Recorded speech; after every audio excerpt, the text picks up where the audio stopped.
If you don't want to stand up and would like to actually have a seat, we do have the speakers on in the hallway, so you would be able to hear, but it's a personal choice on what it is that you would like to do. So,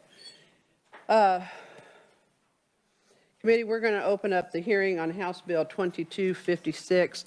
We will be limiting the speakers to 3 minutes. At the end of everyone giving their testimony is then when we will go into answers and questions. So, first up, I have Amy Seifel, President of the Kansas Advanced Practical Nurses Association. Thank you, Madam Chairwoman and honorable committee members. Thank you for your service to our state. My name is Amy Seifel, and I've been serving the primary care needs of older adults in long-term care centers as an APRN for over 20 years. I come today to testify on behalf of House Bill 2256 and to really just explain the essence of this bill. What this bill does: removes the requirement of collaborative practice agreements and written protocol language. This outdated regulation has created barriers to access of care. In today's landscape, it can be very difficult to find a physician who will sign a CPA, and when you do, often exorbitant fees are attached to it. I once worked for a practice in which I never met the physician that we paid to sign our annual collaborative practice agreement. Now, in 23 states, APRNs either don't have CPAs, they've never had it, or they've been removed. And I refer you to the attachment where you can see the outcomes in these states. What this bill also does, it actually has a structured transition to practice of 4,000 hours for new APRN graduates. It requires all APRNs to carry malpractice insurance, join the Healthcare Stabilization Fund, and maintain national certification. Most importantly, this bill keeps the regulation of APRNs solely under the Kansas State Board of Nursing. In every state where APRNs have full practice authority, they are solely under their state boards of nursing. The Federal Trade Commission weighed in on the risk of putting APRNs underneath the Board of Healing Arts, and they said it was inappropriate and constituted a potential restraint of trade. What this bill does not do: it does not change our scope of practice.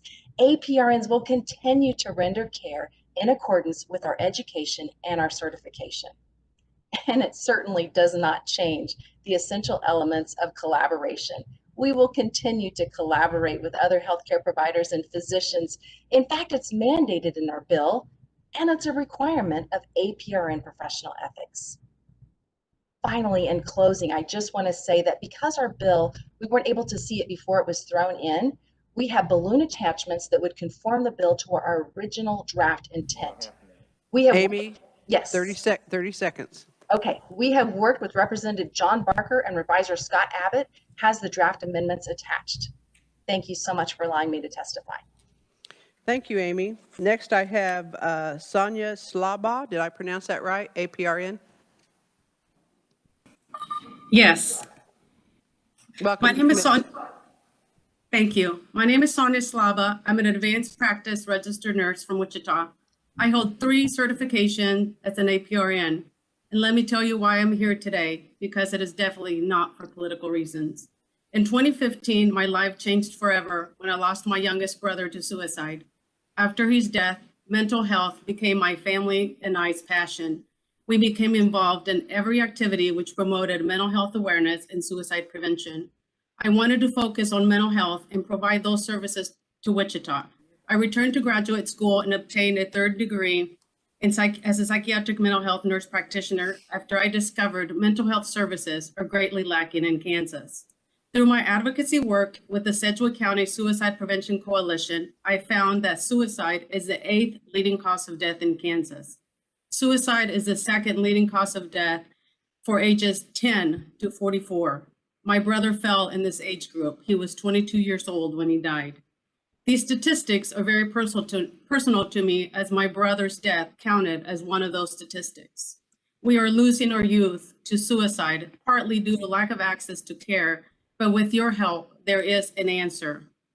I am part owner of a clinic that provides mental health services in Sedgwick County.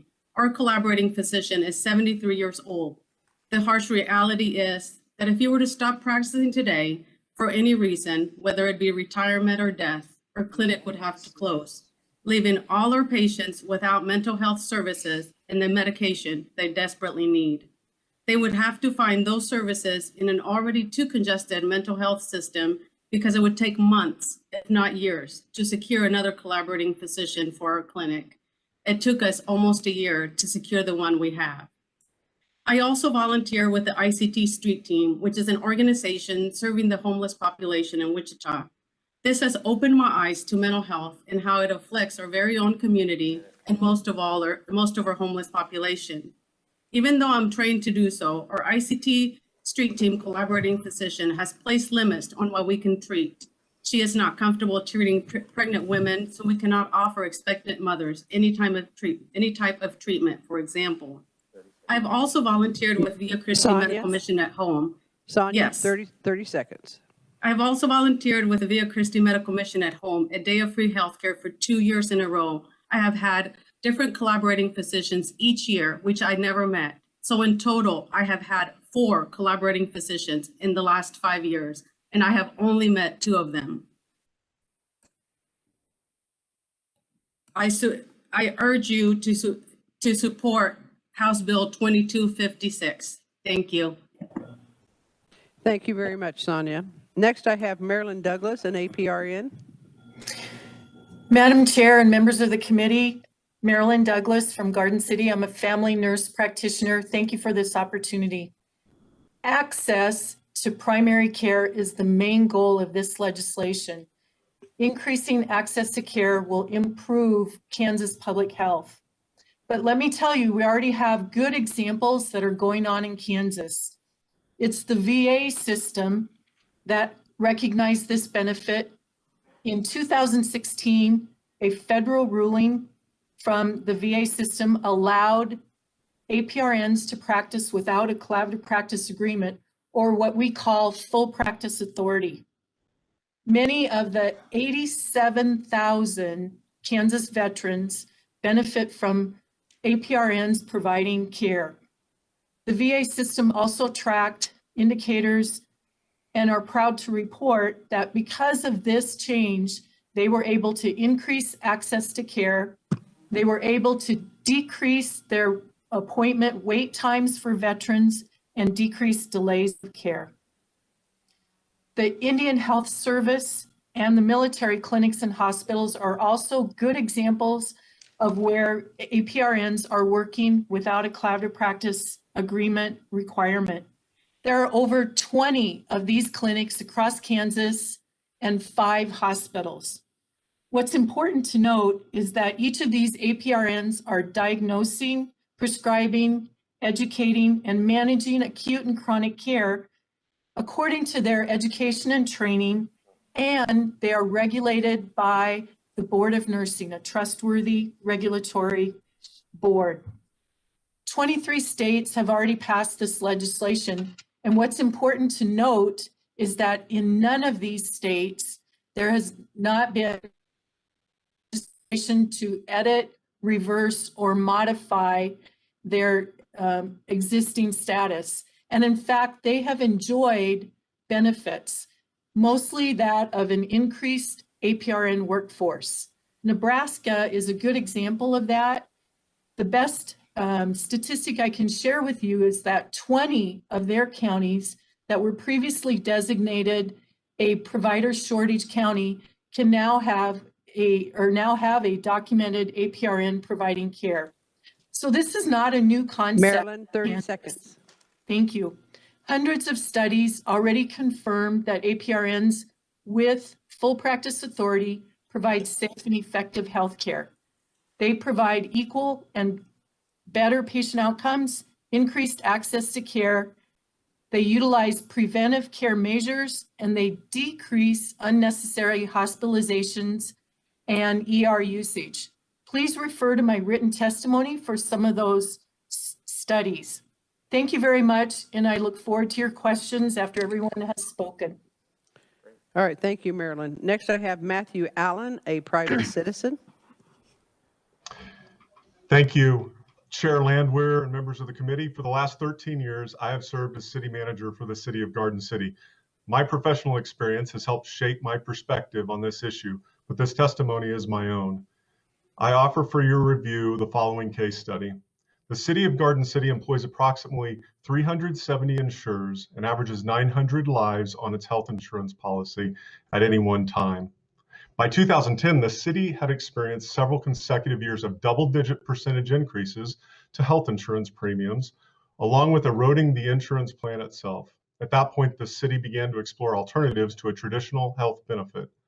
Ultimately, the Garden City Commissioners took the courageous act to lease and remodel a commercial space for an employer-based clinic and enter into agreement with a private health service contractor whose model focused on the use of nurse practitioners.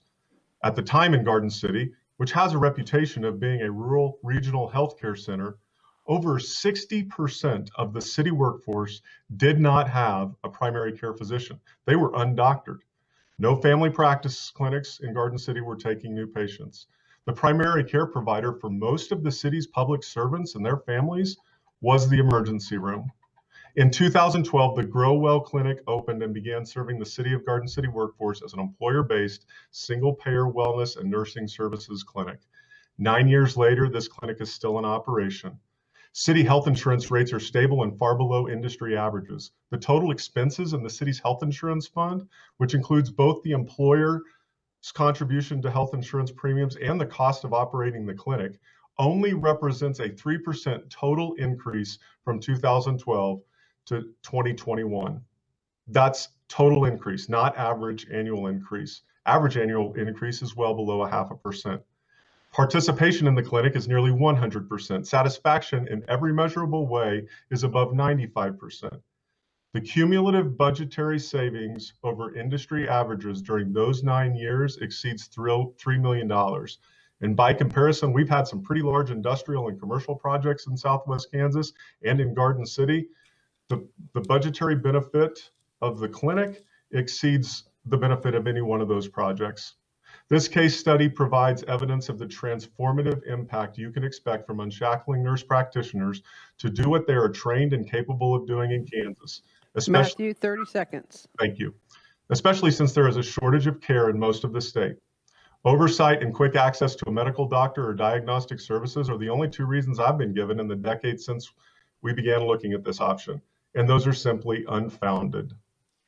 I would encourage you to help Kansas minimize and potentially eliminate its healthcare deserts by removing barriers that limit supply and increase profits for those working at the bottom of their credential and allow nurse practitioners to operate at the top of theirs. Time. I look forward to taking your questions. Thank you, Matthew.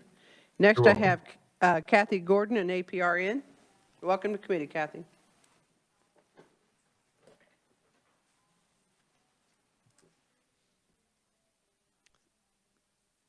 Did we just freeze up? No? All right, Kathy?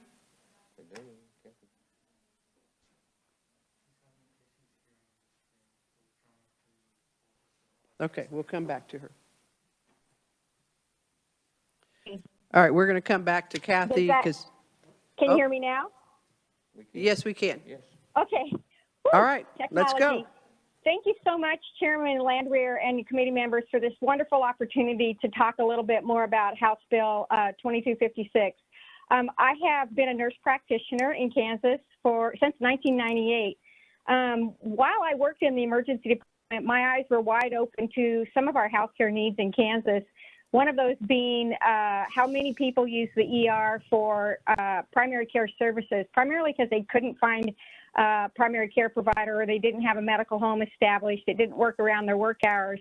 This need for me turned into a vision, and I started a nurse practitioner-based clinic in Johnson County, the county that has per capita more underserved and uninsured people in the state of Kansas. I started that clinic way back in 2000. It's over 20 years old, and it offers primary care services for over 11,000 Kansans right now.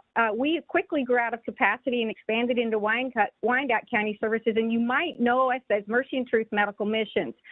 But I can't tell you it was easy. The restrictive burden of ongoing collaborative practice agreements was horrible. I lost sleep at night. I called physicians after hours at 10 p.m. one time asking, could you please cover us because one of our physicians just died? Or we've had the incidences where they were diagnosed with cancer and they no longer wanted to practice or could practice, or they retired. These burdens are constraining to the practice. And what were we going to do? Not open our doors when we're serving so many needy people. So I ask you to consider this as a really good thing for Kansas. Full Practice Authority is not expanding our practice, it's expanding health care to our citizens. Massachusetts has done this. And what I mean by that, it took a pandemic for all of us to look at removing this restriction on an emergency use basis. And Kansas, thank you, legislators, you did that for us. And the Kansas Medical Act provisions, the Emergency Medical Act provisions are doing that now. I ask you to please continue them like Massachusetts. On January 5th, this year, 2021, Massachusetts said, we get it, we need to enact it, and they released and put into law full practice authority for nurse practitioners. I urge you to do the same here in Kansas. Release that burden of practice, open those doors. It will increase our workforce probably by doubling it. Nurse practitioners live in 102 counties in Kansas. Wow, Kathy, what can this do? Kathy, 30 seconds. Okay, yeah. Thank you so much. I provided a written testimony for all the details of what I'm talking about today, but I'm available for more questions. And I just want to say God bless you all and thank you for your service. Thank you very much, Kathy. Next, I have Nicole Lavanos. I hope I pronounced that right. Associate Director of Legislative Affairs, National Council of State Boards of Nursing.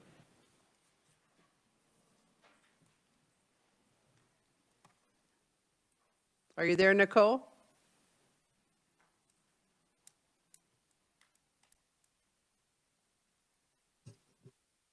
Can you hear me? There you are, yes. Oh, so sorry. All right, Madam Chair, you got my name right. Thank you so much. Okay. As you've heard today, this issue isn't new. In addition to the 23 states where APRNs practice without these restrictive collaborative agreements every day, APRNs right here in Kansas have been caring for COVID-19 patients without these agreements since May. And that is thanks to the swift action of this legislature in passing House Bill 2016 and Senate Bill 41. Kansas joined 11 other states in removing these barriers during this unprecedented time. So since May, APRNs in Kansas have had flexibility to respond to COVID hotspots, and facilities have been able to recruit these highly skilled practitioners from around the state, but also our surrounding states, without having to find these physician collaborators for each. This swift and smart action increased access to care during an unprecedented time. And while these temporary waivers are in effect, the Kansas Board of Nursing, KSBN, has continued to regulate APRNs. In fact, the Kansas Board of Nursing has been regulating APRNs since the 1970s. Across the country, 47 states regulate APRNs under the Board of Nursing.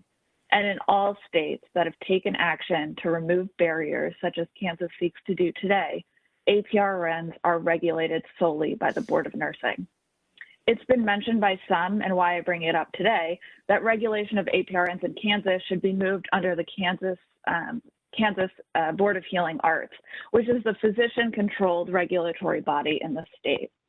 In addition to the concerns about the unknown effect this would have on APRN practice and patient care in the state, the Federal Trade Commission also weighed in on this specific issue to Leader Hawkins in 2020.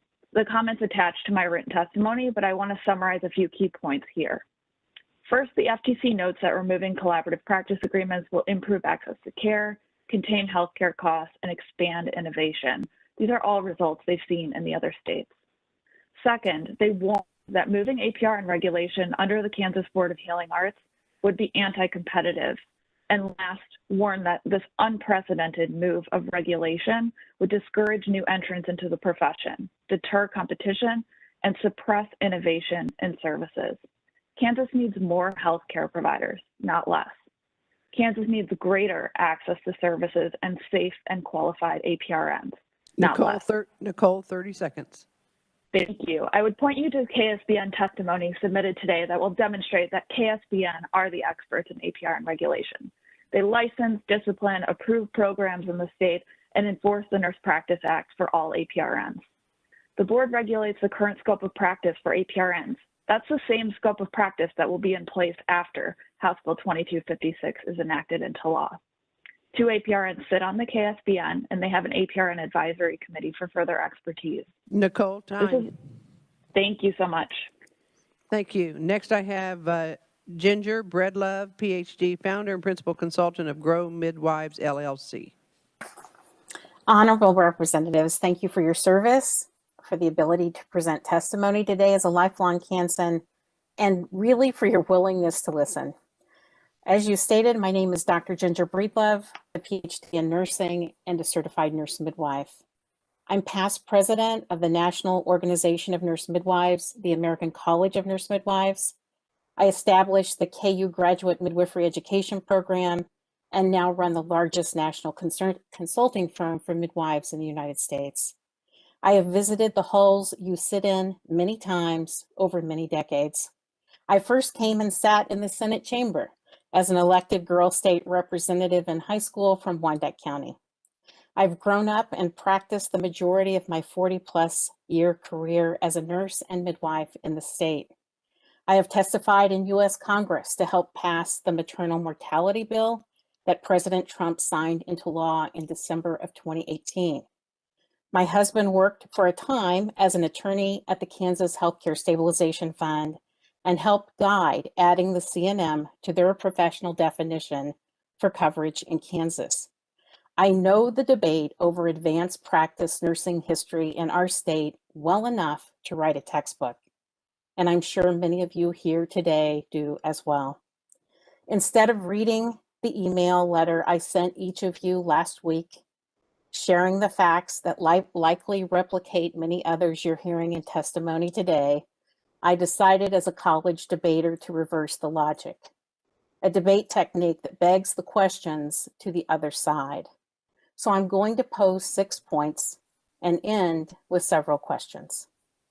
In more than half the country, APPs have full practice authority, diagnose, prescribe, order lab work and x-rays without physician oversight in more than half the country.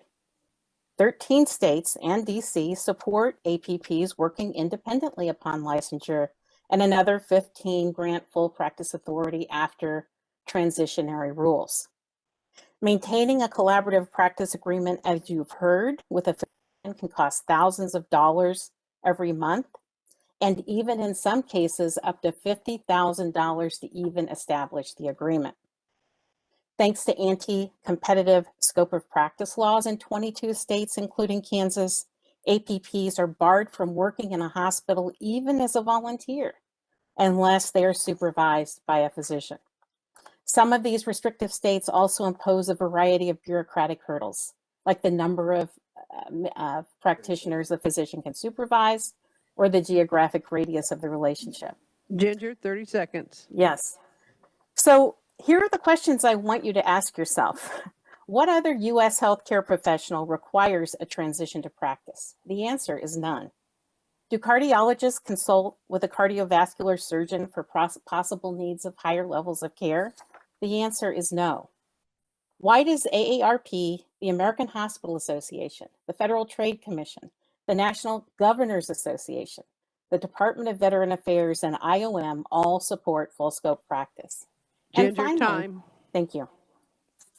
Next, I have Jamie Harrington, Kansas affiliate of the American College of Nurse Midwives. Welcome to committee, Jamie. Hello, thank you for allowing me to testify. My name is Jamie Harrington. I'm the president of the Kansas chapter of the American College of Nurse Midwives, and I'm also a certified nurse midwife and a family nurse practitioner. Over 70% of Kansas counties do not have access to maternity care. This increases maternal mortality and morbidity and forces some women in Kansas to drive hours just to access prenatal care. Educated APRNs are sitting on the sidelines available to provide this safe and quality health care to these women. But currently these restrictions are really preventing us from practicing because they're unable to find a physician to sign the collaborative practice agreement. Just in my practice alone, my colleague and I have lowered the rate of C-section from over 30% to less than 11%. Physicians are going to get up here and tell you that if you pass this, that it's going to expand our scope of practice and that we'll be unsupervised. This bill does not expand our scope of practice. It simply removes the requirement for a permission slip to practice. The current law also does not require supervision. A collaborative practice agreement is totally different and is literally just a piece of paper, as you kind of heard before. It's a permission slip to practice and prescribe. You can get this from a physician in your same practice, in a different specialty, or even a physician 500 miles away. I have my own clinic and have my own patients. I have to pay a physician to sign my agreement. It's not uncommon, like you've heard, for APRNs to pay exorbitant amounts just for this permission slip to practice, or give a percentage of profits to the physicians, even though the physician has no oversight and does not participate in the actual business. This is not okay. This agreement also does not dictate who I consult with, refer, or collaborate for care, or who does my C-sections. APRNs, just like me, already function independently, yet we maintain a communication with a network of providers, including physicians, other APRNs, and healthcare members that we're consulting and collaborating on a daily basis. We don't need a permission slip to do this. The other problem is that physicians are not willing to sign this agreement. One, they don't want to sign it because it implies liability for another person that has their own license and really should be held accountable for their own actions. They also don't want to sign it because we're a competing profession. Why would they sign this for an APRN that's going to open a business possibly in the same town where consumers could have a choice for who they see for healthcare and potentially take some of that business away from the physician? As you know, like they talked about, the FTC has already deemed this a requirement, a restriction of trade, limiting APRN practice and APRN-owned business. I have been an APRN for 10 years, and in that short time, I've had to change practices 5 times because either the physician left, they changed practices, or just decided they didn't want to work with APRNs. This left me unable to practice. Once I was working at a community health center that I had over 400 pregnant women. And because our physician left the practice and they weren't able to find someone to sign the agreement, we basically had to transfer all 400 of those pregnant women out into the community. Some of these women were uninsured and could not even get prenatal care. Some were at the end of their pregnancies, 39, 40 weeks. Thank you. 30 seconds. Thank you.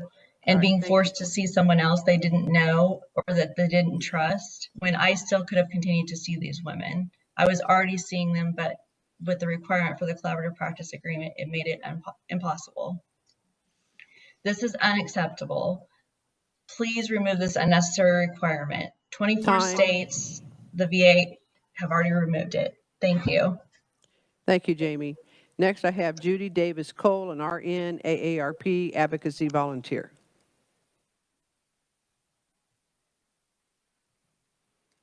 Are you with us, Judy?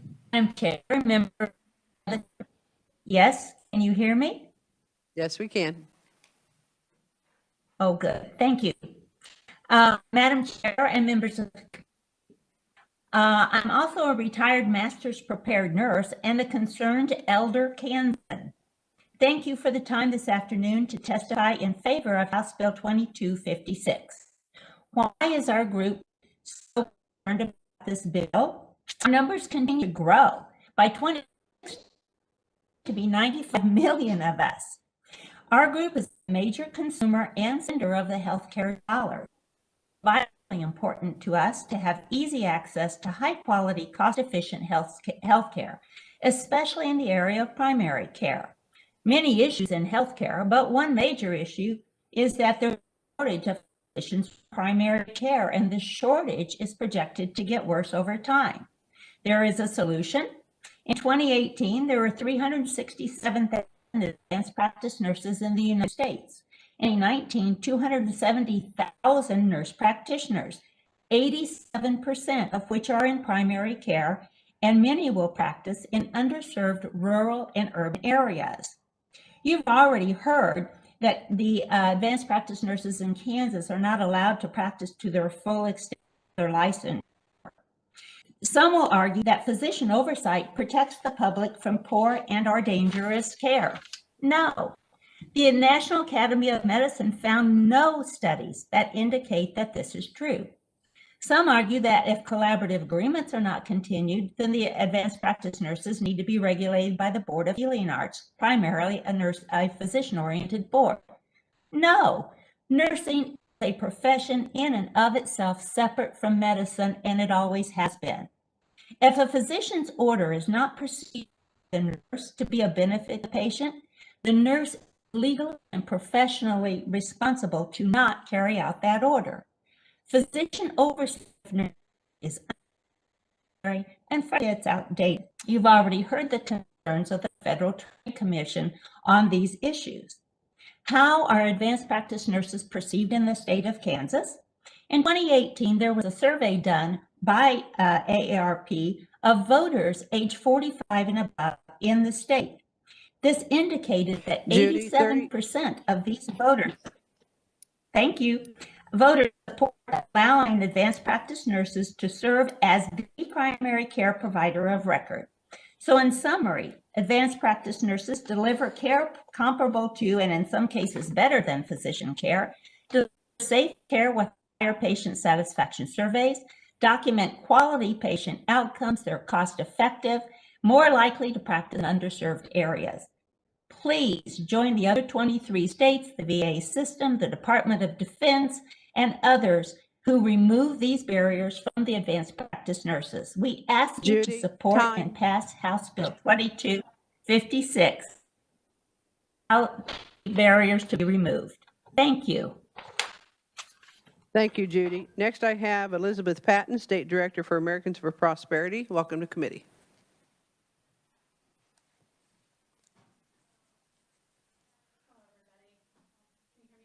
Nope, you got to turn it on. There we go. All right. Thank you, everybody. My name is Elizabeth Patton. I'm the State Director for Americans for Prosperity Kansas. Thank you, Madam Chair, for allowing us to testify today. I think at the end of the day, many of us are engaged under the dome today for a common reason. We want to see our state be better.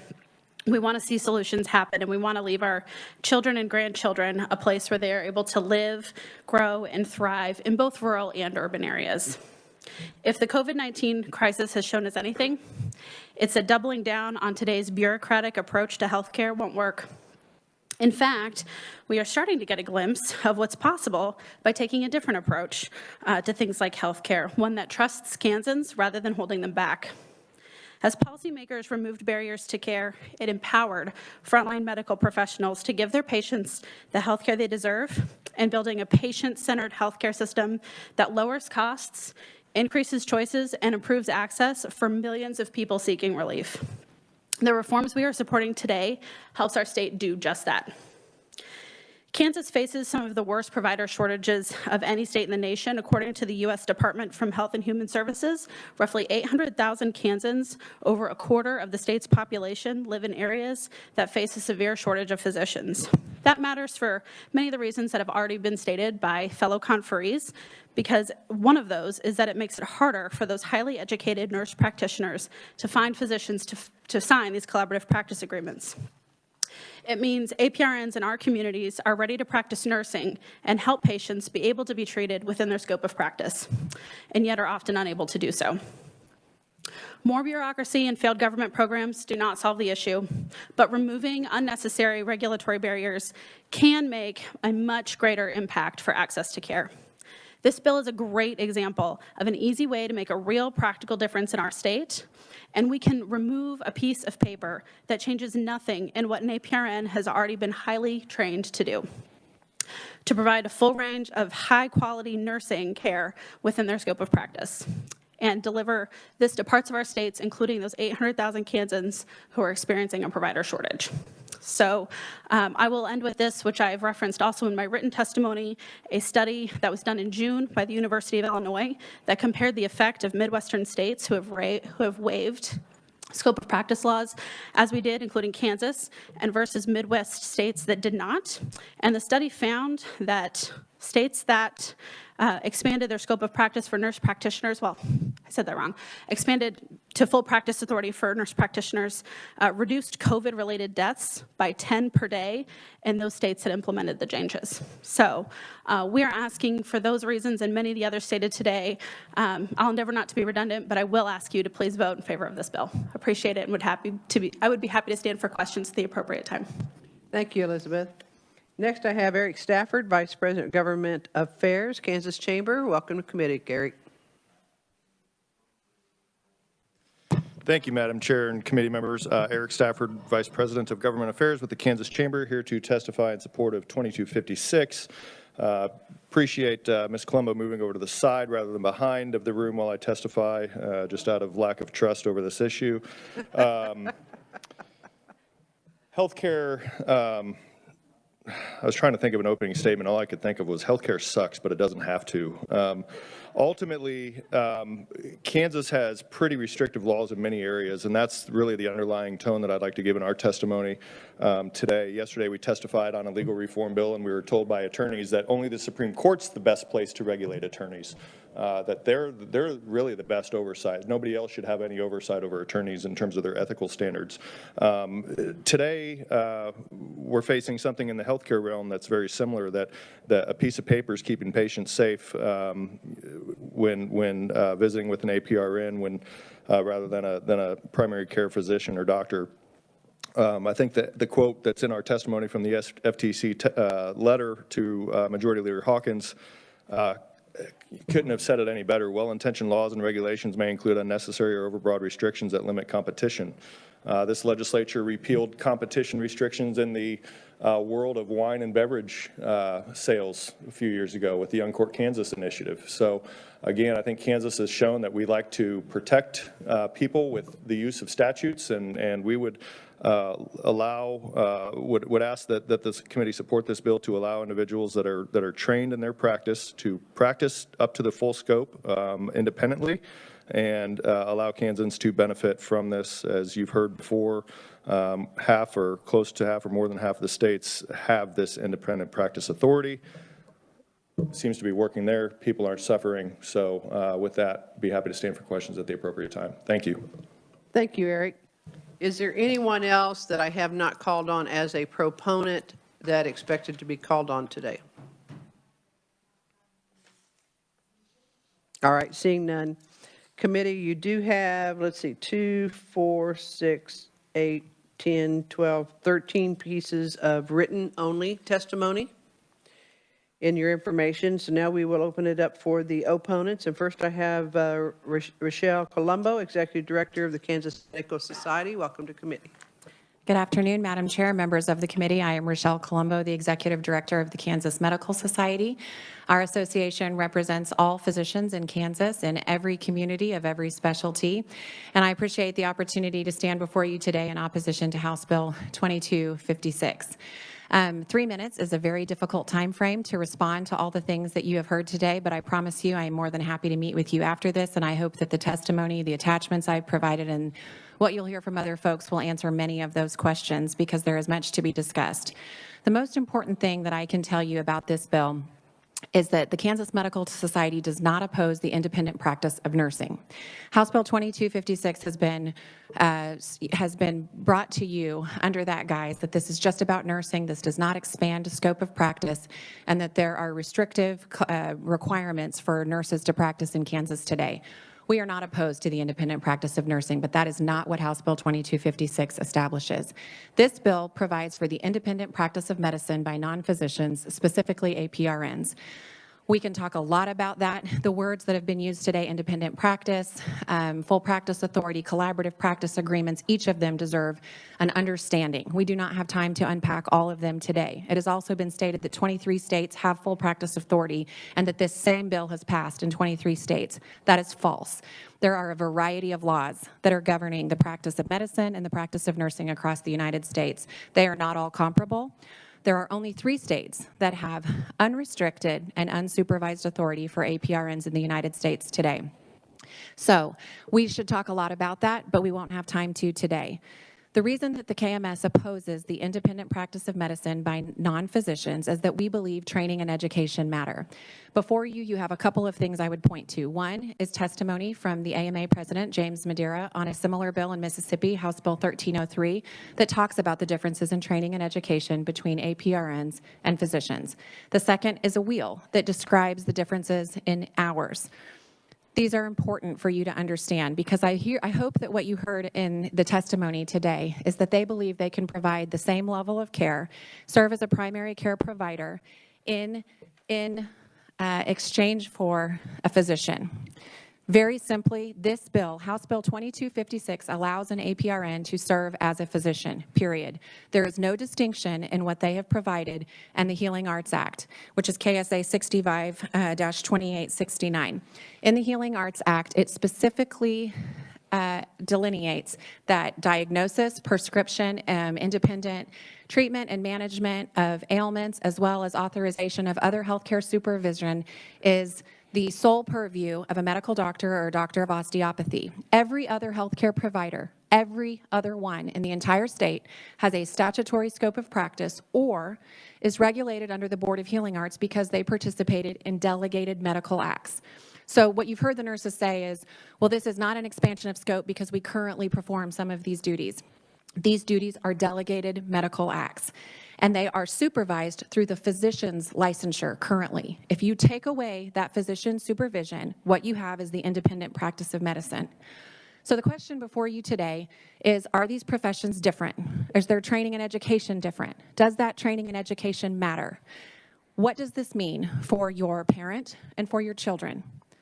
It's been posited that this will provide more access in rural areas, but in other states that have passed similar provisions, either with reduced supervisory requirements or with expanded scope, they have not seen more APRNs located in rural areas. I also provided for you a map where this was recently enacted in Wyoming. Please look to that and see that they passed it under this exact same guise. It did not result in that. So we don't have to wonder what will happen. We do have evidence that shows this, and I would tell you that many of you are new to this issue. You're new to this committee. It's a lot of information, and I know it's high intensity, but this is not a new issue. It has been brought before this exact body for 30 years in a row. We have continued to meet with the APRNs and talk about ways to improve collaborative practice agreements. Rochelle, time. Thank you very much. All right, next Please oppose House Bill 2256. Next, I have Dr. Jennifer Mckinney, President-elect of the Kansas Academy of Family Physicians. Welcome. Good to see you again. Good to see you, too. Thank you so much, Representative Landwehr. I'm a family physician in my hometown of Fredonia, Kansas, in southeast Kansas, where I've been for the last 11 years. I'm speaking today on behalf of the Kansas Academy of Family Physicians, as well as the Kansas Medical Society, as we are aligned in our thoughts on this matter. So as we learn and grow in medical care in our state and in our country, we find one theme that keeps coming up, that team-based care prevents disease, keeps people well, and saves lives. At no other time in history has this been more. Trained for 11 years after high school to be able to do what I do. I had 20,000 clinical hours of training before I stepped foot in my practice. And to be fair, there's nothing special about doctors, right? We're not better, we're not smarter. We just did all the training. We did the things that we needed to do to practice medicine. And luckily, that's available to anyone. Anyone can practice medicine if they go through the training. We do not oppose, as Rochelle said, the nurses, we don't oppose nurses practicing to the highest level of their training in nursing. However, the training is not the same. I was particularly surprised by the wording on page 6 of House Bill 2256, where the proposed scope language acknowledges it to be additional to the practice of nursing. I employ an APRN, and we work great together. I depend on her to help me take care of patients, and I help her take care of patients as well. And we depend on numerous people on our healthcare team. I was not trained to do all the things that all the other people on the team were trained to do. It's with this team approach that our patients are ensured that they're receiving the highest quality of care. I'm a rural doc, and rural medical care is complex. Sometimes I'm the only doctor within a 15-mile radius, and it gets scary really quickly. Like if someone walks in with a stroke, if there's a multiple car pileup on the highway, or if one of my patients is suicidal in my clinic, it would be nice to say, yeah, we'll pick and choose what we take care of in the clinic. Well, that's not reality. We take care of patients when they need us, and we take care of whatever walks in the door. The complexity of rural care is why, included in my 20,000 hours, I had at least 1,000 hours each of clinical training in psychiatry, neurology, trauma, and critical care. And that's just part of our training. And that alone with that specialty care is more than what we see with the clinical training with APRNs. It's troubling to me that this bill is being partly sold as a way to recruit providers to rural areas in our state. It's true that our rural communities in Kansas need way more healthcare workers from every discipline: physicians, nurses, radiology techs, CEOs, paramedics, everybody. But there are no barriers at this time for those people to come to rural communities. It's just not happening. We have a shortage of nurses in Kansas. We don't have a shortage of APRNs. We have one of the top 3 per capita states with APRNs. And the problem is there's no reason to believe that this bill will entice more APRNs to come to Kansas or practice in rural communities. 30 seconds. Thanks. There's a distinct difference between the practice of medicine and practice of nursing, and sometimes that can be confusing. But it's also not understandable how 2 professions with distinctly different training hours, 1,500 versus 15,000, could have the same scope of practice. So we hope that you'll keep the patient care at the forefront of your decision making. But if you do advance this bill, we recommend at a minimum that APRNs be regulated by the Board of Healing Arts. So please help us continue to work toward the model of care that we know works best for our patients, team-based collaborative care, and please oppose House Bill 2256 and focus on stronger communities and stronger health. Thank you. Thank you, Jennifer. Now we have Vicki Whitaker, Executive Director of the Kansas Association of Osteopathic Medicine. Yes, I'm on. Okay. You can hear me. Okay, I am Vicki Whitaker, the Executive Director of the Kansas Association of Osteopathic Medicine, and I'm here to offer opponent testimony, and pretty much it's mostly been covered, but I guess I think I'll address one of the points made that, you know, APRNs have a transition of care and no one else does. Physicians go to medical school for 4 years and then they have a residency before they are allowed to practice. That would be a big transition of care of about 2 usually 3 years, I think is going to be the minimum. They have 10,000 to 12,000 hours just to be a primary care physician, and primary care physicians have they treat everyone. They have to refer, they have to be very familiar, they have to know who they're treating. And another point I want to make is nurse practitioners are a very, very valuable part of the healthcare team. You know, historically, nurse practitioners were to enable physicians to treat more patients by giving patients the opportunity to spend more time with someone who could concentrate on what their medical, their diet, their exercise, their medication regime, how they, you know, minor a common cold, things like that. And I'm not saying that nurse practitioners can't treat even more complex conditions than that, but that is the purpose of them when they came into being, was to help physicians by allowing other people with a background in healthcare to meet with these patients so the physician didn't have to do that. I would also say that I also believe this is the practice of medicine without a license. Physicians don't just go to school for all the years they go to school and have all the years they spend in residency, all the money they expend just to do it. Medicine is an art and a science, and the art comes in from all of their treatment of patients, all of their training, all of their experience. You know, every person presents a little bit differently. And I want APRNs as part of a medical team. I just don't want APRNs. I should out with no one to at least look at what they're doing and say, are you sure this is what's going on? And, you know, I've heard in the past that APRNs say that all APRNs want this. I know some APRNs and they don't want it, but you don't hear that. You hear they all want independent practice. I don't believe that's true at all. And I just don't think that I want my health care, if I have a serious medical condition, I don't want just, and I won't say just, but I don't want the only healthcare I can access to be an APRN. And I'm going to leave it at that. And I probably misstated a few things, but I do appreciate the time. And my physicians do oppose this bill. All right, thank you very much for being with us here today. Somebody's got their audio turned on.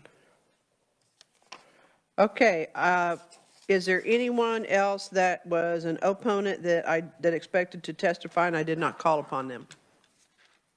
Dr. Christy Clark. Okay, Christy, you're the president of the Kansas chapter, American Academy of Pediatrics. Go ahead. Yes, ma'am. My name is Dr. Christy Clark. I'm a board certified pediatrician with over 20 years experience as a physician, and I've lived in rural West Kansas for 10 years.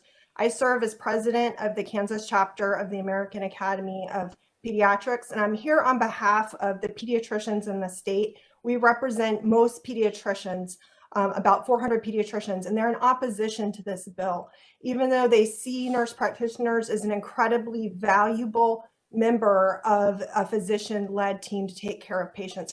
The reason why we're in opposition of this bill is because we do not have any evidence that it will increase access to healthcare, particularly in our shortage areas such as rural medicine.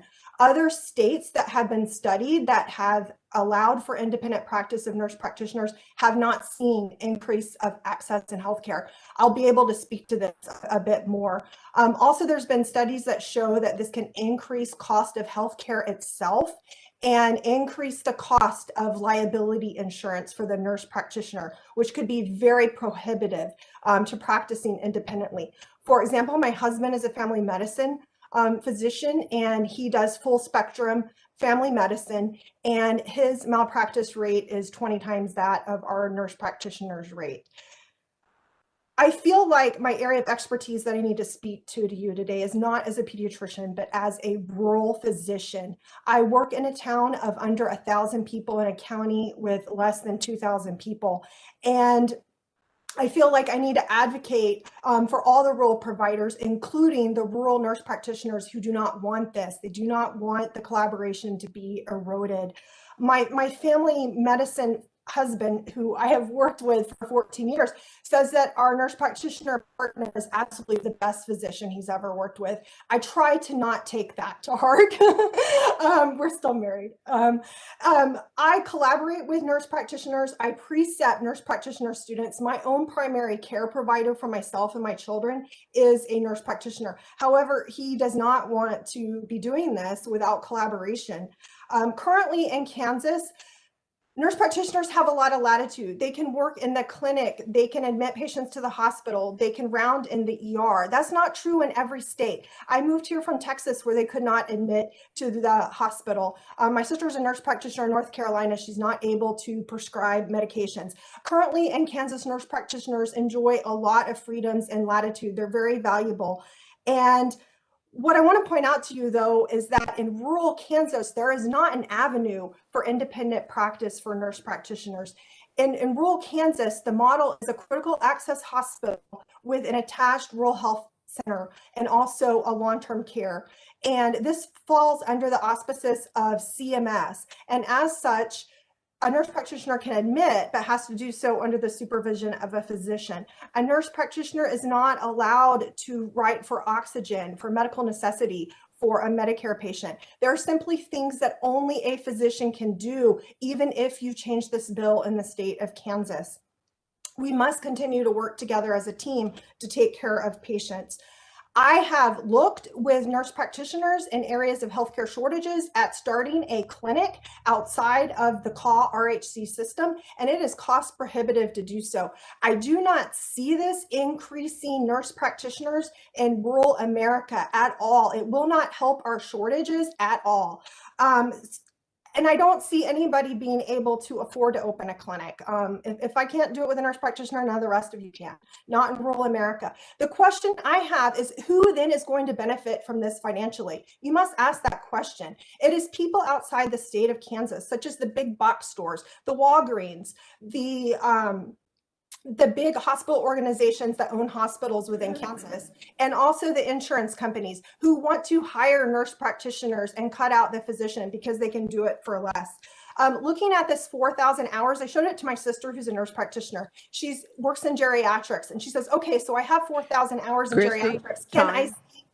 Thank you. Can I see pediatric patients? And the answer to that is that's a big question. I, as a pediatrician, do not work independently. I work under my board, American Board of Pediatrics. Time's up. Oh, thank you, Madam Chairwoman. Thank you very much. All right, thank you for joining us. Was there anyone else that was an opponent that I did not call upon?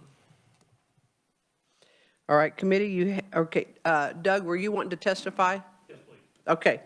Then we have a neutral, which is Doug Smith, Executive Director of the Kansas Academy of Physician Assistants. I should have known that Dave wrote it down here right, and I just had to second guess. That's all right. Good afternoon. I am Doug Smith. I am with the Kansas Academy of Physician Assistants. Appreciate the opportunity to appear here today, and we do appreciate the opportunity you provided us last year to participate in the roundtable you had on this same issue. We're here today to remind the committee members who were here last year and to share with new committee members that the PAs in Kansas have concern about this bill if it should pass and the impacts that it may have on their profession. We have 1,300 PAs in Kansas who are trained medically, can diagnose, treat, and prescribe, and they work as a part of a physician-directed healthcare team. Collaboration with physicians is the foundation of their training, and we're not here to seek to change that. But we are concerned that there will be lost job opportunities because of some of the administrative requirements that are in place to supervise PAs, that there may be fewer jobs for PAs, there may be changes in access to healthcare. Our profession is projected to grow and expand, but we are concerned about the threats. Traditionally, PAs had been employed by physicians and worked in solo practices and in small groups extending the physician care. However, today, a majority of both physicians and PAs are employed by large health systems who are looking for efficiencies and cost controls. Some of that affects PAs because of the administrative requirements that might be there. So we ask that as you proceed with this bill, you keep in mind other providers that may be impacted and that we may need some discretion, some changes and modifications to the PA Practice Act to allow us to remain competitive in the healthcare field and provide care to our patients as well. We'd be happy to stand for questions at the appropriate time. Appreciate your consideration. Thank you, Doug. Appreciate it. Is there anyone else that had expected to testify as neutral that I did not call upon? All right, seeing none.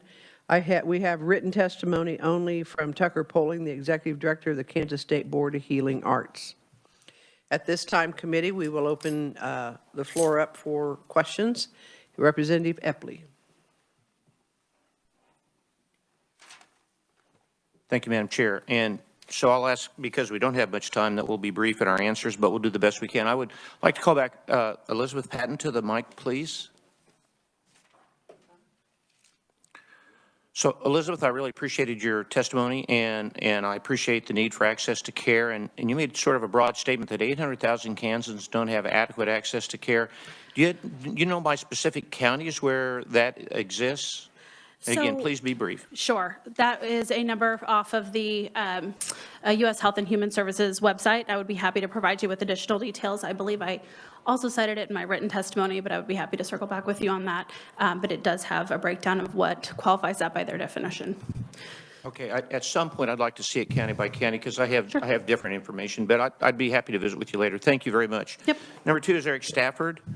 And Eric, I'm going to ask you maybe kind of a difficult question, maybe out of your wheelhouse, but I'm going to put you on the spot a little bit. And I'd like to know, if we lift collaborative practice agreements through this bill, and let's say they're gone, and we're now talking about full practice authority, which is in the terminology of this bill, versus the practice of medicine, which is for me synonymous. I want you to try to explain to me how you see those differences, full practice authority versus the practice of medicine. I'd say, Representative and Madam Chair, that's probably directed best towards the healthcare professionals who have introduced the bill. It's our understanding that they're not trying to expand their scope of their training at all. So I'd probably defer to them. Let them explain the difference. All right. Well, then let's ask Amy Seifel, the president of the Kansas APRNs, and just for a brief answer to that, if possible, please, Amy. If you're still on with us. This is Nicole Abatis. I believe Amy had to drop off, but I'm happy to answer. That'd be fine, Nicole. Thank you. Thank you, Chairman. Yeah, thank you so much, Representative, for your question. So the difference between practicing medicine and full practice authority, I believe was your question. Full practice authority is the APRN being able to practice under their current education and national certification. That is very specific as to what services they can provide and for what population they can provide it for. So I think the practice of medicine, although all-encompassing, APRNs do not practice general medicine. They practice in a very specific area of advanced practice nursing that's defined by education that places them, if you will, into a lane. And in order to change lanes in advanced practice nursing, they need to go back to graduate school. So I think that's the key difference. We're talking about practice under their education and training, not anything outside of that.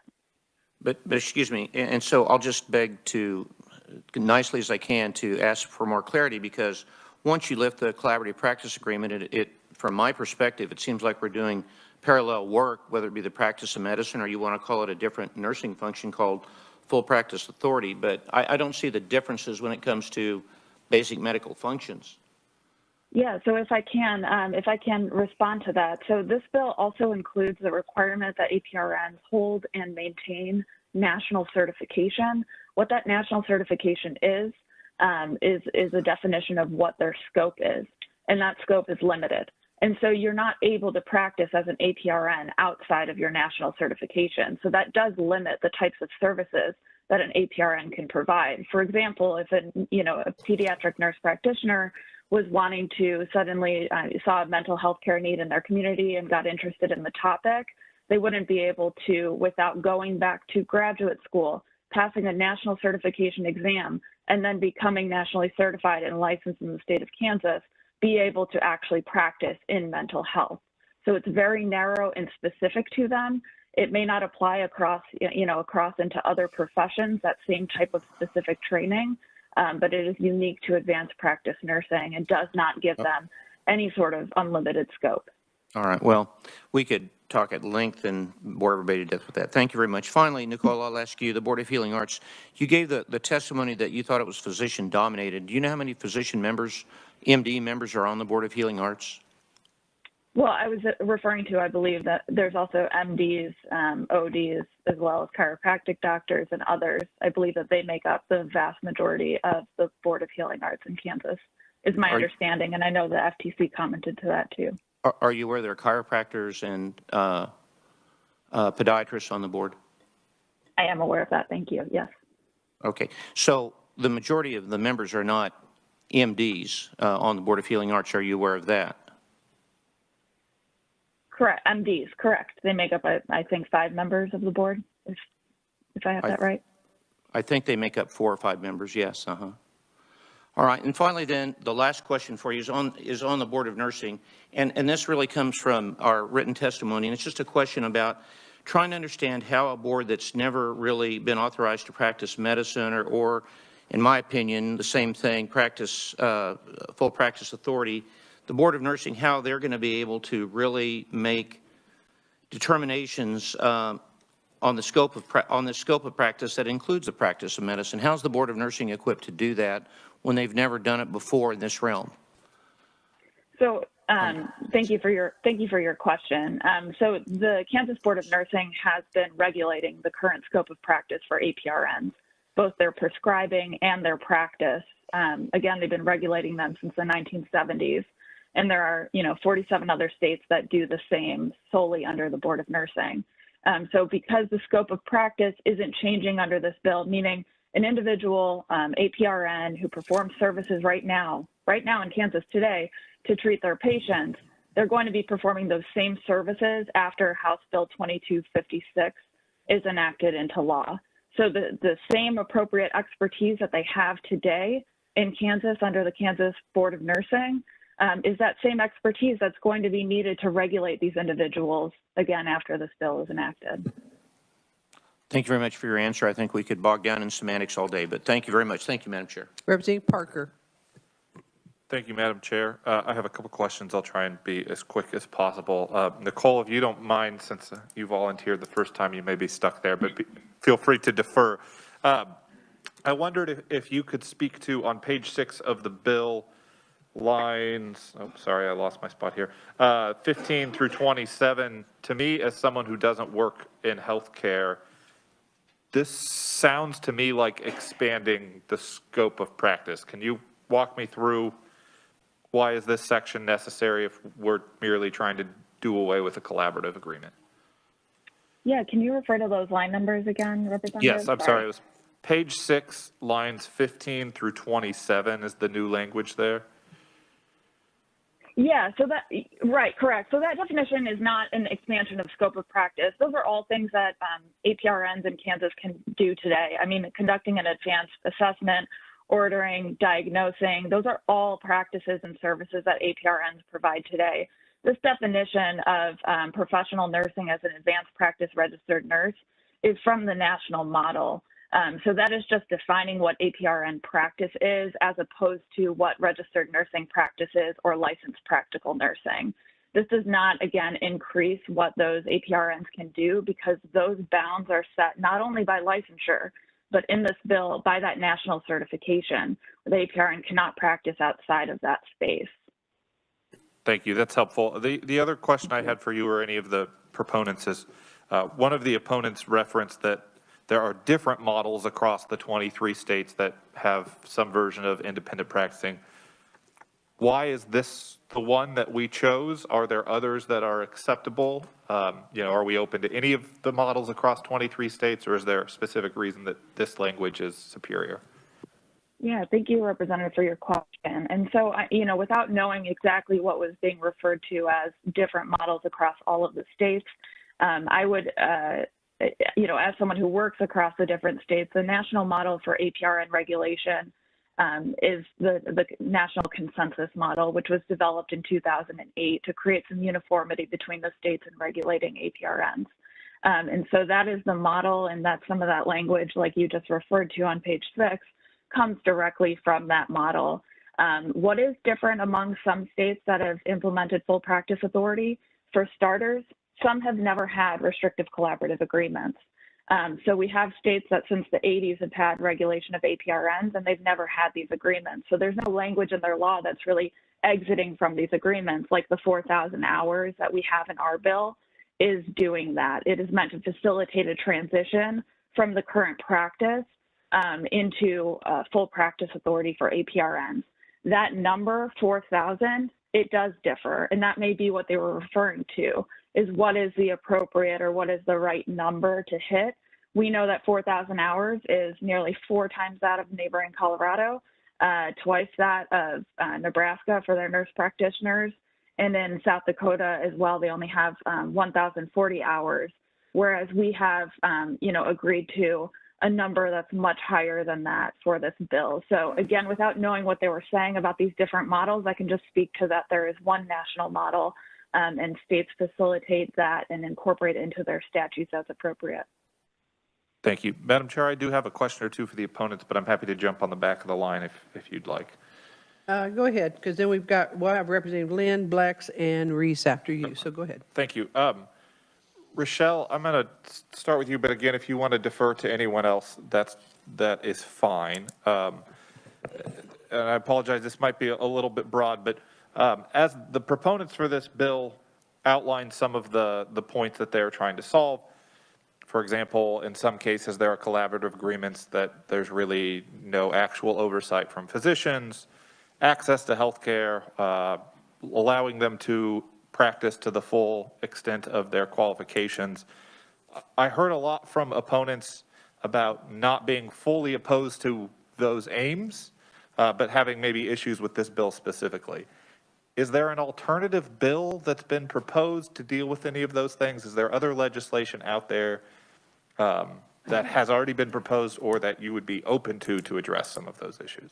Yes, thank you, Representative Parker. I appreciate that question. There have been a variety of proposals over these many years, as I've explained. The most recent would have been in 2015. I believe it was House, I'll find the number, but now I just lost it because I gave the year. I'll find the bill number for you. I thought it was 2215 or 2218. I'll look for it.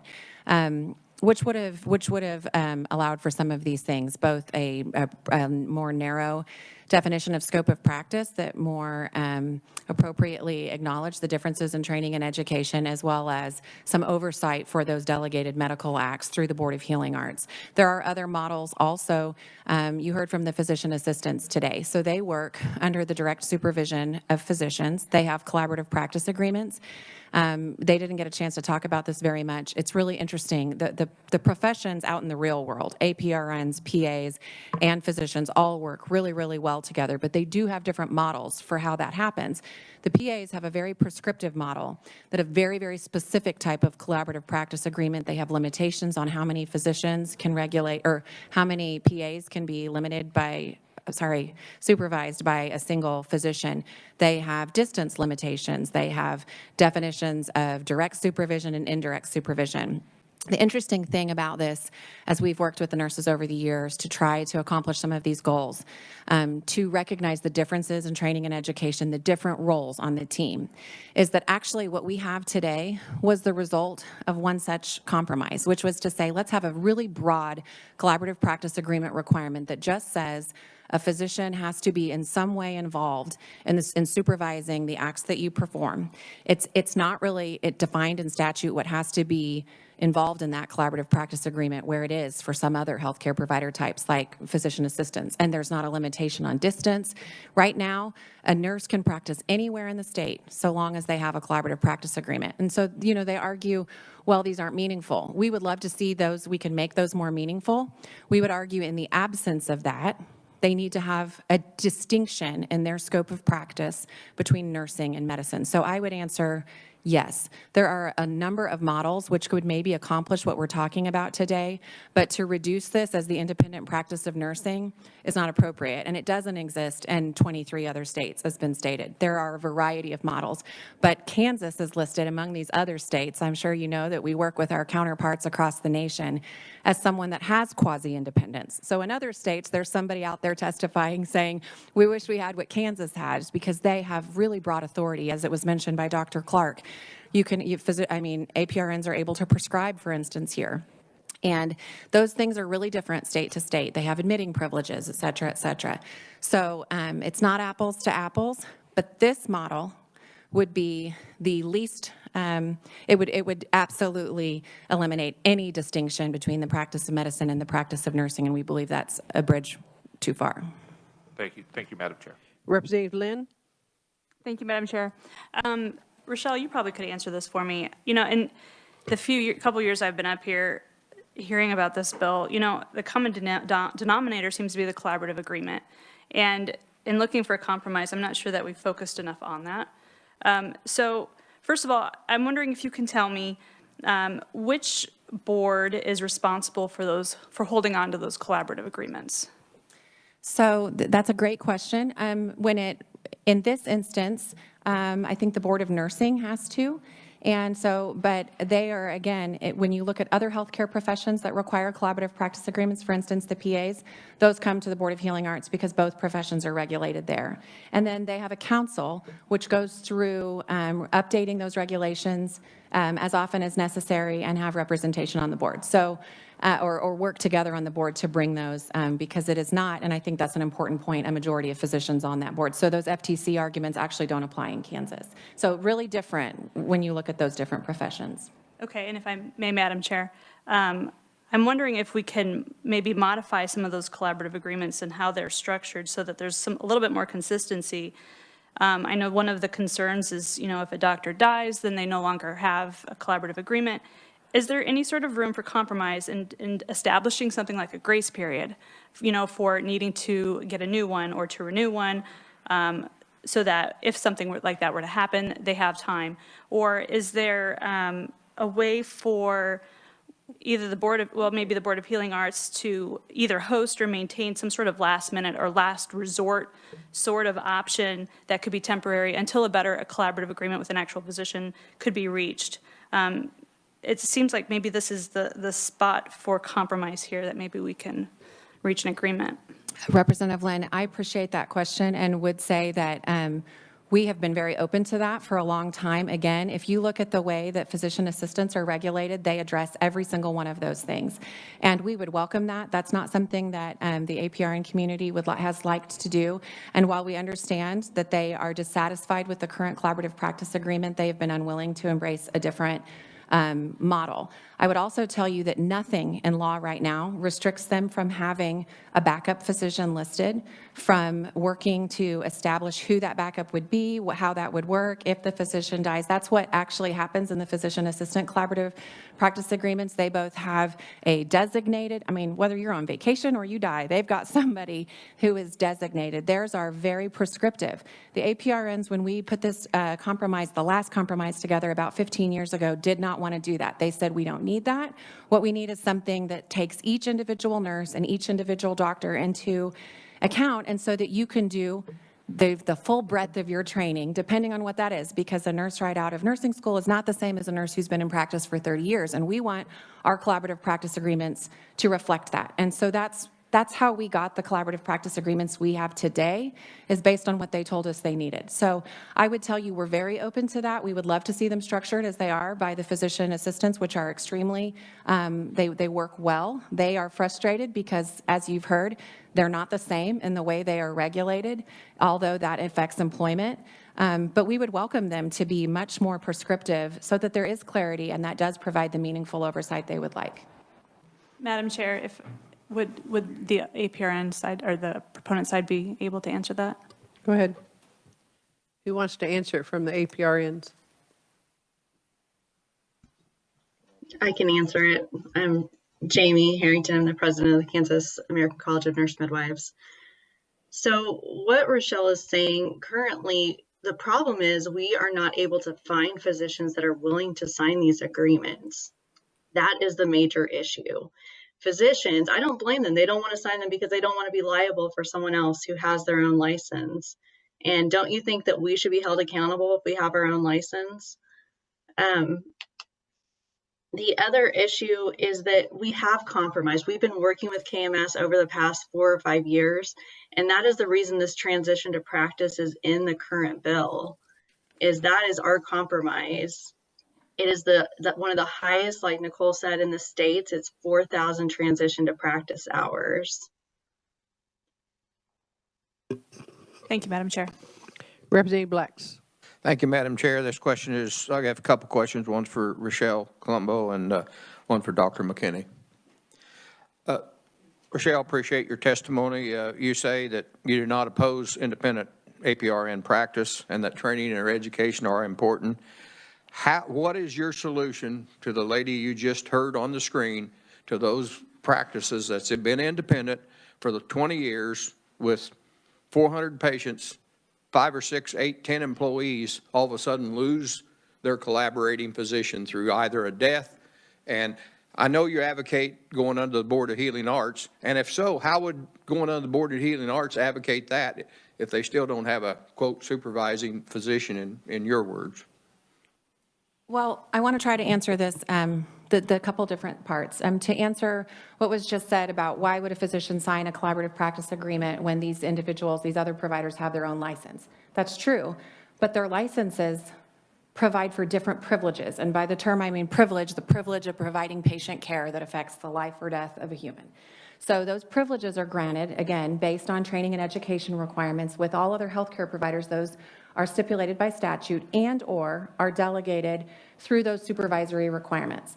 So we would say that, you know, why, you asked, why would we, how would bringing them under the Board of Healing Arts? How do you correct a clinic that's been thriving for 20 years that all of a sudden loses a physician and you've got employees and APRNs out, as well as patients that need that access? How would your solution, what solution do you have for that? Is that not important to you? It is important, and I think you bring up two really important points here, which is that currently today in Kansas, there are APRN-run clinics that are providing basically independent care because they have a collaborating practice agreement, which provides both patient safety and malpractice coverage. And you say, well, what would happen if suddenly they can no longer practice independently the way they are today because they do quasi-independently? We would say, to Representative Lynn's point, there are other models for how to ensure that we have backups or other processes in place to make sure those collaborative practice agreements which protect patients exist. So, you know, I don't think it has to be one or the other. I don't think we have to say either physicians and docs are the same thing or patients suffer. We just don't think, we think there are different options. Okay, thank you. Dr. McKinney, if you could step up, please. Thank you for being here. The snow's deep in southeast Kansas, isn't it? You have, did I understand you to say you employ an APRN? Yes, I do. Just one or two, or how many? I have one APRN. Okay, how is that relationship working? I'm assuming you have more than one office. You have two, and he or she works somewhat independently. And when we look at this collaborating agreement, to me, when I read that, it looks like in the same building, it's a good process. Once you get a physician 30, 40, 50 miles away, not so good, because it becomes a worthless piece of paper that you're putting your license at stake and for somebody else's action. And basically, how is your situation working? How often does she call you in? And I'm assuming it's she, I apologize for that. Call you in and say at the same time in the patient with both of you in the room, or how does that work? We actually have a variety of different ways that we do it. I love my nurse practitioner. She is she's become one of my closest friends as well. And we have a great relationship. Either come into the room and see this patient and help figure out this problem, or at the end of the day, we run through patients. And it depends on how crazy the day is. My response to your question about if the difference between that and somebody 50 miles away, I really believe it's all about relationships, and I believe the responsibility falls to both parties. We as physicians, just let that happen either. I mean, we have to take responsibility for that. Let's check in. Let's make sure that we're doing that and talking on a regular basis, whether it's once a day, once a week, whatever it is. But also the nurse practitioner needs to make sure that happens too. So I do think we each have a responsibility to make that piece of paper, or truly that collaboration, a true collaboration, without just going on about our business because we can. So that would be my response to that. I hope that we see those relationships grow. Okay, thank you. Have you had previous APRNs, or? I had one other APRN. Did you ever have to fire one for for poor outcomes? No, I've only had the two, luckily. So they've both been very good APRNs. Okay, thank you. Representative Reese. Thank you, Madam Chair. I think Nicole Lavanos might be able to answer my questions. Nicole? Yes, I'm here. All right, go ahead, Representative. Nicole, there were two things that I've heard through the testimonies that kind of took me aback. I wasn't aware of this. I've worked with nurse practitioners in mental health before and have run into the issues of not having a psychiatrist to do that collaborative agreement. So I didn't know that the collaborating physicians can place limits on what they can treat. So the physician's limitations means if they have limitations, then therefore those limitations are imposed on the nurse practitioner. Is that correct? So because these agreements are essentially, they're mandated by statute, but there are no restrictions that say that these agreements have to include practice restrictions, prescribing restrictions, et cetera. And that's really done on that, contractual basis between that practitioner and their collaborating physician. So there are APRNs. I know of many, many stories where APRNs aren't able to care for Medicaid patients because their physician doesn't care for Medicaid patients, or they're not able to prescribe a certain drug because it may interfere with the types of practice that their collaborating physician may be practicing. So yes, it is possible that there are restrictive agreements that would limit services that APRN can provide. Again, that would not be a scope of practice issue, because they would be able to practice with another, collaborating agreement that allows them to practice to their full extent of their scope. The other thing that I heard was that APRNs have to pay the physician to sign the CPA? So again, that depends. Yeah, so that depends. In many cases, yes. I'm working on a bill right now in Mississippi where we are, surveying APRNs and finding that APRNs are sometimes paying upwards of $12,000 a month to their collaborating practice physician. And so it does vary what the going rate is, and it may be that it is higher in areas where there are less, less practitioners, or it may be, it just varies from state to state and from agreement to agreement. These are, required by statute, but they are private contracts between these two individuals. So we're unaware, unsure of the exact terms of them. Madam Chair, one last question. Okay. Please, thank you. Just so you know, Representative Woodard, she just took your question. Sorry, Brandon. How many CPAs can a physician sign on, or how many contracts can a physician sign off on at any given time? Yeah, Are there so limitations, maybe? I would defer to either Jamie or Marilyn if they're on the line to speak to that specifically for Kansas. Hey, this is Marilyn. To my knowledge, there's no statute or regulatory language that describes the limit of the number of agreements a physician can sign. Thank you so much. All right. Okay, Representative Woodard, we'll give you your question back. Thank you, Madam Chair, and thanks for indulging me since I'm the temp here. I had a question about, I know the governor had an executive order that temporarily did this, and we extended it through House Bill 2016 and more recently through this spring. I'm wondering if we could hear from maybe a proponent and opponent as to how that's worked so far in the pandemic with APRN's independent practice authority. Okay. We could, if we can get through the other three questions, and then we could come back to that. Is that all right? Thank you. Okay, I have Representative Barker, Carlson, and Berquist. Representative Barker. Thank you, Madam Chair. Rochelle Colombo. I've been on this committee a few years. How many nurse midwives do we have in Kansas today? Less than 20. Less than 20. I understand there was only one that actually has met all the criteria set up by the Board of That's a joint committee of the Board of Nursing Right. and the Board of Healing Arts. Because we worked to compromise, and I was a young legislator. I've never been young, but I had not been here very long. And of course, we looked at compromise, and we took the nurse midwives who practice a specific part of medicine, and we agreed. They wanted to stay under the Board of Nursing. We agreed to put them under the Board of Healing Arts. And it hasn't went real well. I know what you're saying. And I did not go to lunch. It has not went well. So sometimes compromise is not a good thing.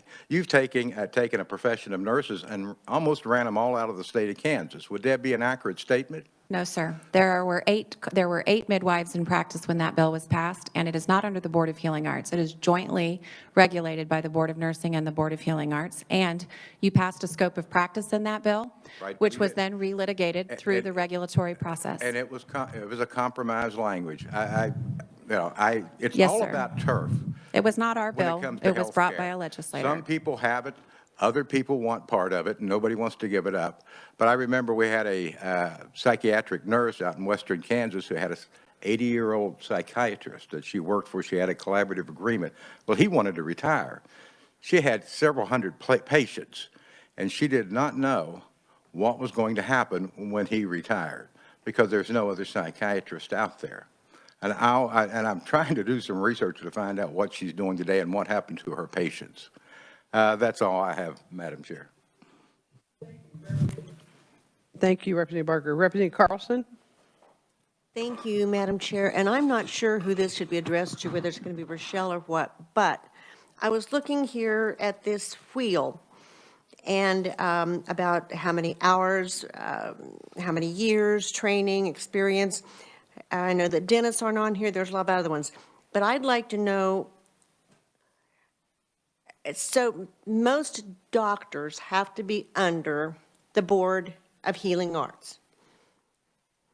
Are there any doctors or anyone, I mean, if it's a chiropractor, I mean, who does not, that is any type of a physician that has any physical contact with someone, who does not have to be under the Board of Healing Arts?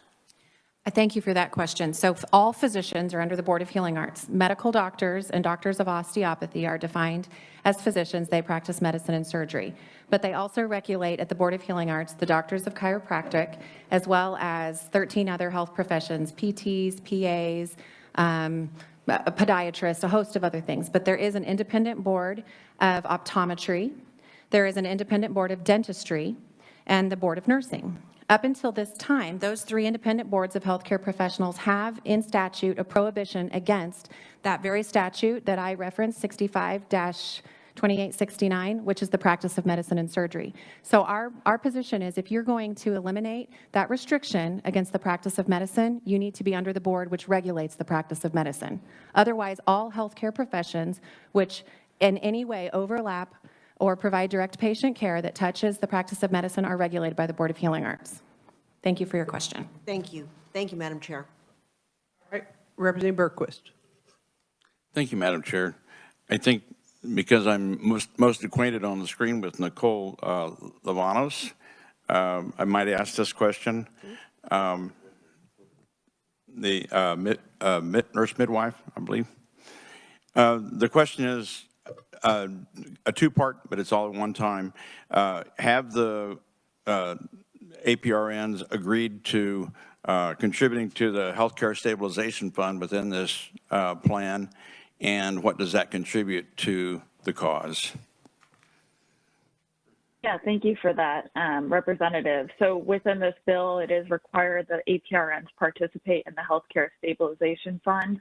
I would actually turn to my colleague, Marilyn Douglas, who may be more familiar with some of the details. That'd be fine. Representative, hi, this is Marilyn. Thank you for your question. If you remember, we mentioned some while back in testimony that we have made some compromises, and this actually is an example of one of those compromises.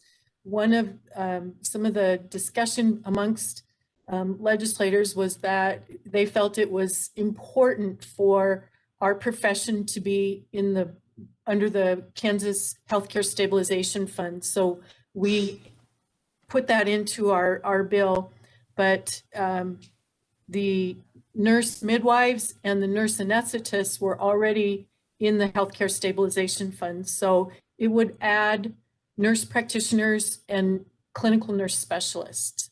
And we are all in agreement with that. And it also, our bill started out as that all APRNs would purchase or have liability insurance. And then it was further delineated to include the Kansas Healthcare Stabilization Fund. Thank you, ma'am, and thank you, Madam Chair.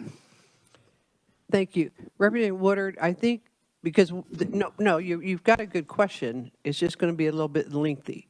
So if you would take and present your question to Dave Long, my assistant, who's operating remote, and then we'll disperse it out to these folks and get an answer back, because I think it's a good one.